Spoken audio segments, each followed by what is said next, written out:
Welcome sa aking channel mga kaibigan at ito na ang episode 5 update sa ating action series Black Rider. Huwag pong kalimutan mag-like, comment, and subscribe. At ito na po ang mainit na pangyayari na inyong pakatutukan. 3 buwan na nakalipas, 3 buwan na nanatili si Lia sa bundok bangis kasama si Mariano.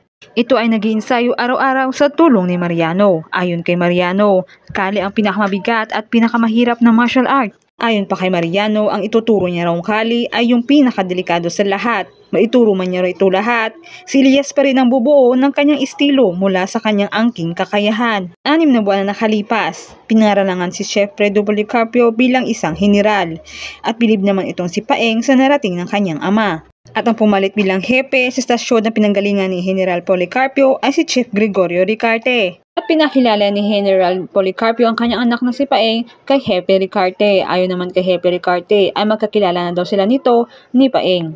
At sa bundok bangis ay naroon pa rin nga si Elias kahit gabi na ay walang tigil pa rin tong sa pag-iinsayo. At hindi rin tumitigil itong si Mariano na palakasin ang loob ni Elias at mukhang hindi biro ang pinagdaanan ni Elias dahil sa mga sugat na kanyang natamo. Matapos tahiin ni Elias at linisin ang kanyang sugat ay nagpahinga nito. Ngunit hindi nagtagal ay bigla na lang nagsigaw si Mariano na tumalon sa bintana. Yun pala ay may sumugod ng mga grupo ng kalalakihan na hindi pa kilala. Nagtulungan ang dalawa para labanan ang hindi kilalang grupo na sumugod sa lugar ni Mariano. Dahil sa galing at pagtulungan nilang dalawa ay natalo rin nila ang mga kalalakihan. At yan lamang po mga kaibigan at pakaabangan ng mga sumusunod. Maraming salamat po sa panonood.